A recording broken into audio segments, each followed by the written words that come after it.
personel-personel lainnya yang ikut mendampingi kunjungan Raja Salman yang akan menuju ke Indonesia dan berlibur di Bali.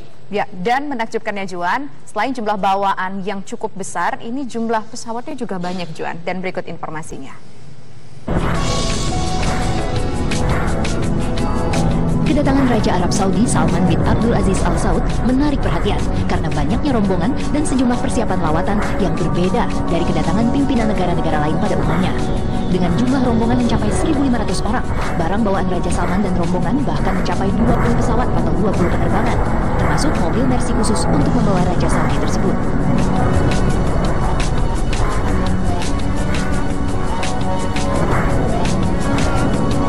Dua unit Mercedes Maybach S600 telah tiba di Bandara Internasional Igusti Ngurah Rai Denpasar, Bali. Berdasarkan lawatan sebelumnya ke negara lain, jenis Mercedes Maybach yang digunakan adalah S600 Guard yang dirancang untuk menghindarkan penumpangnya dari ancaman dari segala sisi, termasuk dalam mobil. Kaca mobil ini dibuat dari bahan aramid dan komponen plastik serta dilapisi polikarbonat tahan lontaran serpihan. Kaca ini juga menawarkan perlindungan dari peledak dan anti peluru senjata serbu. Wow, super aman bukan?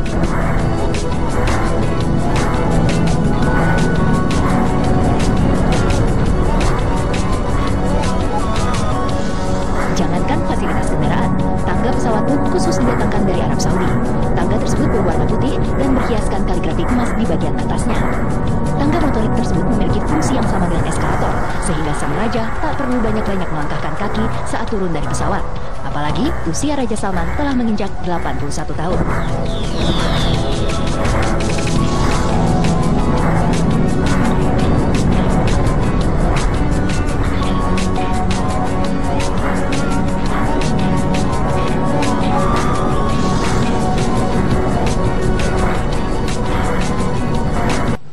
Dan berikut ini sejumlah info mengenai kunjungan kenegaraan Raja Arab Saudi Raja Salman bin Abdul Aziz Al Saud.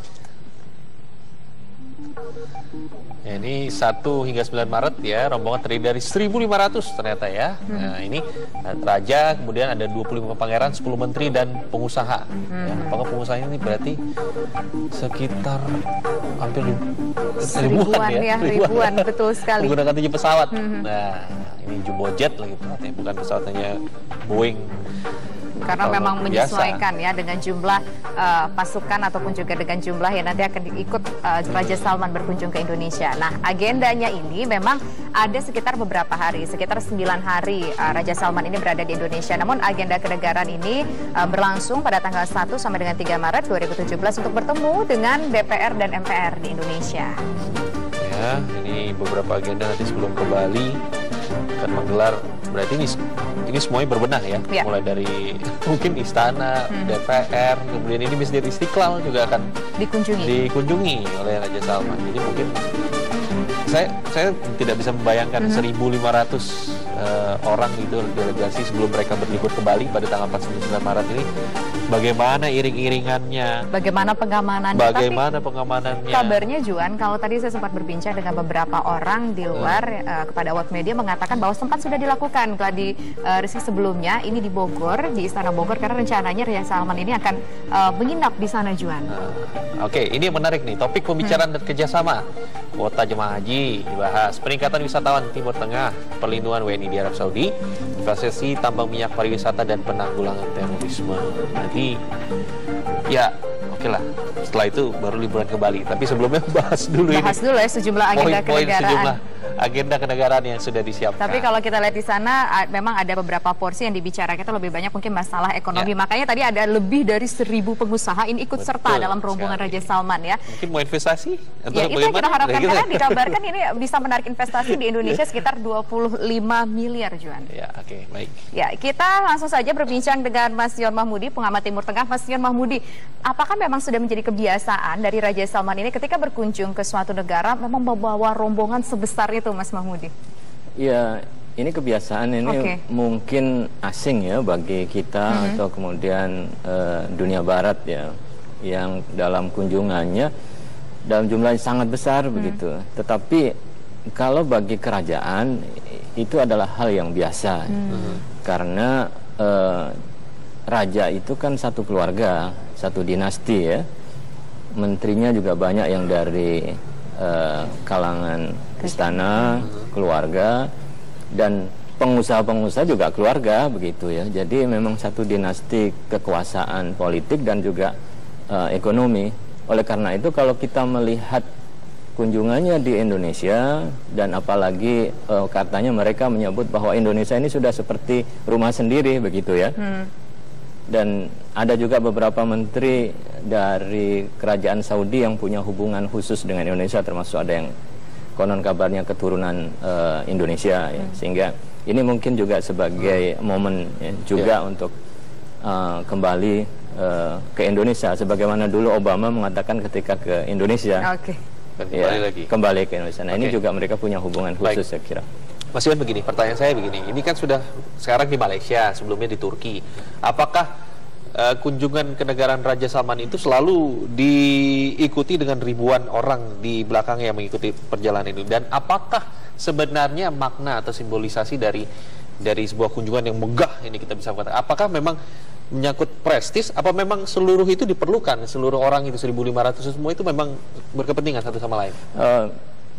Macam-macam isinya saya kira tadi, ada pengusaha, kemudian ada pihak-pihak lain yang mengurusi kepentingan raja ya.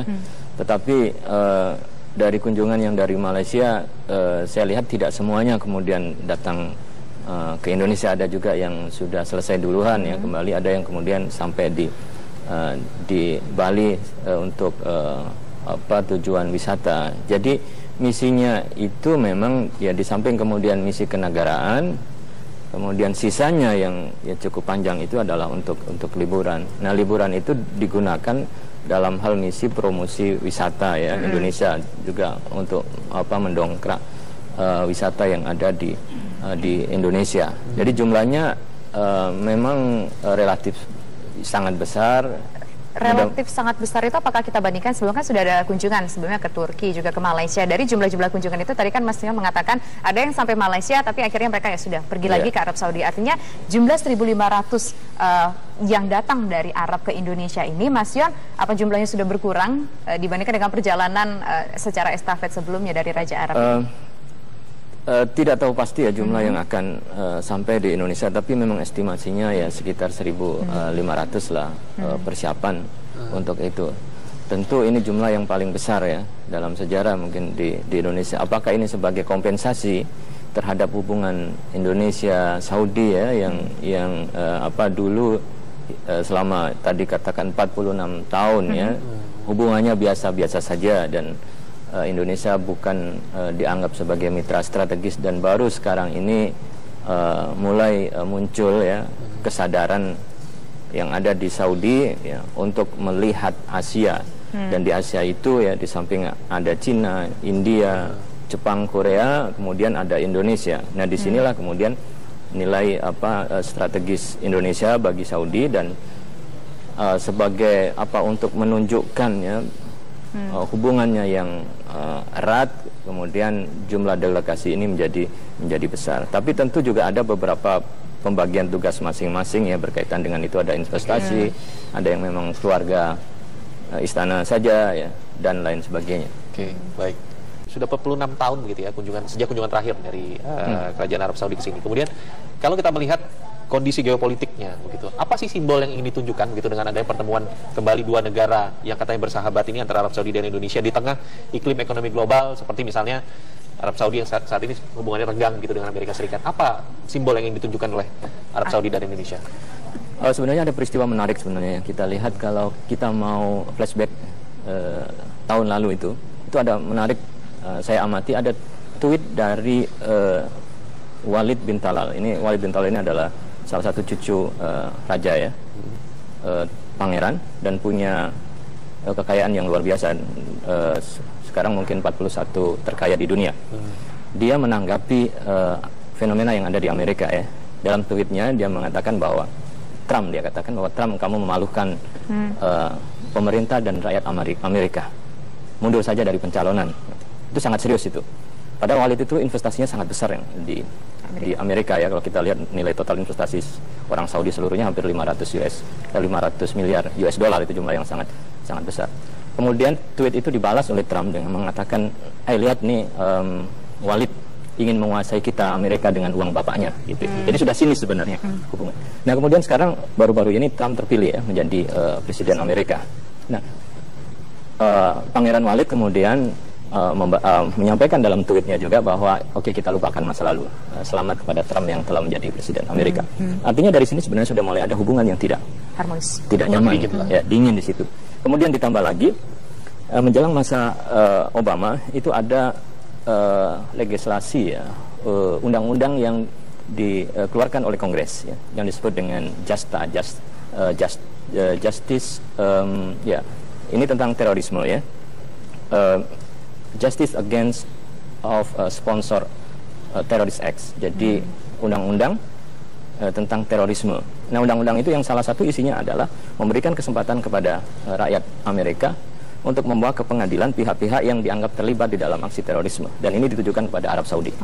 Jadi dengan begitu mereka bisa membawa ke pengadilan, setelah itu diminta untuk membayar ganti rugi, dan itu pasti jumlahnya sangat besar. Dan ini saya kira menimbulkan kemarahan ya. Mengapa Anda bilang itu ditujukan Arab Saudi? Apa kasus yang terjadi begitu sampai mungkin JAFTA itu dikeluarkan? Beberapa dokumen yang dikeluarkan memang mengarah ke Arab Saudi ya, dianggap mereka ya, mensponsori pihak-pihak tertentu. Walaupun ini tidak bisa dibuktikan, tetapi mengarahnya kepada Arab Saudi. Oleh karena itu kan ini menimbulkan keresahan ya bagi Arab Saudi, dan yang sampai kemudian akan mengancam ya, menarik dana investasi.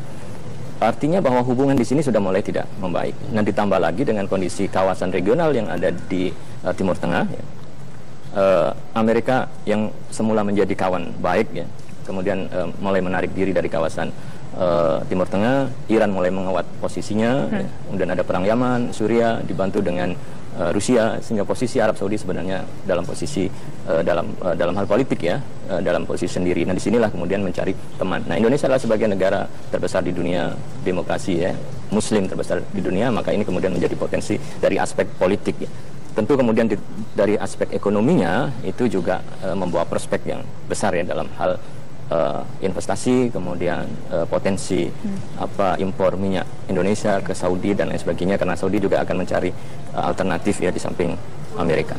Selain negara-negara yang dikunjungi selain Indonesia, ini kan Arab Saudi ini mengunjungi beberapa negara lain juga di Asia. Bisa dikatakankah Indonesia ini memiliki potensi ataupun peluang terbesar untuk berbicara kita mungkin masalah investasinya? Apakah Indonesia paling potensial dibandingkan negara-negara yang sudah dikunjungi dalam rangkaian kunjungan ini? Negara-negara yang lain memang sudah punya hubungan yang sangat dekat ya. Dengan Cina di awal Raja Abdullah juga sudah ada kunjungan, dan juga sudah ada agreement investasi, kemudian suplai persenjataan dan lain sebagainya ya, alat-alat pertahanan itu sudah. Kemudian dengan Korea juga sudah cukup panjang sebenarnya, Jepang ya, Malaysia juga ya, tentu kemudian India. Nah, tahap berikutnya ya adalah Indonesia. Jadi itu ya dengan potensi kebutuhan minyak Indonesia yang sangat besar ya, ya di bawah India lah dari sini, sehingga itu menjadi poin penting. Di samping juga potensi-potensi investasi yang lain. Kedepan kan Saudi juga akan mengembangkan pendapatan yang di luar sektor migas. Artinya mereka harus melakukan diversifikasi ya, termasuk dalam sisi investasi. Yang mereka kembangkan sekarang juga kan yang lagi tren adalah food security ya. Bagaimana kemudian persoalan ketahanan pangan mereka. Oke, baik. Kalau Anda melihat Pak Yon begitu ya, perlambang gitu. Apakah bisa dikatakan bahwa Arab Saudi sekarang memberikan sinyal ke Amerika, hati-hati Amerika, saya punya katakanlah bisa dikatakan blok lain begitu ya, untuk saya juga bisa investasi sini dan mengembangkan, saya akan beralih begitu dari kawasan Anda menuju ke kawasan baru ya, seperti salah satu Indonesia. Ya, ya saya kira itu juga sebagai sinyal ya, sebagaimana kita lihat hubungan mereka naik turunnya ya, ketika beberapa tahun belakang ya, ketika Amerika mulai dekat ke Iran ya, mencoba bahwa embargo ekonomi Iran kan akan dikurangi itu perlahan-lahan ya. Ini kan juga menimbulkan kekhawatiran ya bagi Arab Saudi, sehingga itu tadi ya, ancam-mengancam ya, kalau kamu dekat dengan sini saya akan ke situ. Tetapi kan itu terobati ketika Trump memutuskan bahwa ada 7 negara yang masuk blacklist itu, yang di dalamnya ada Iran. Artinya Iran masuk dalam negara yang di blacklist. Ini agak menggembirakan ya bagi Saudi. Saudi tidak masuk, dan negara-negara yang lain masuk dalam blacklist itu. Tapi itu kan itu dalam posisi ya, berusaha untuk menaikkan ya, bargaining ya, bahwa kebijakan Arab Saudi itu yang berusaha untuk mengurangi hegemoni Amerika ya, yang mereka sebut dengan kebijakan minutes multi-dependent, bahwa bagaimana dia mulai mereduksi hegemoni satu kuasa besar beralih kepada mitra-mitra yang lain. Oke, baik, Mas Yon, nanti kita akan lanjutkan kembali perbincangan kita, tapi kita harus menyimak kumandang azan maghrib untuk wilayah DKI Jakarta.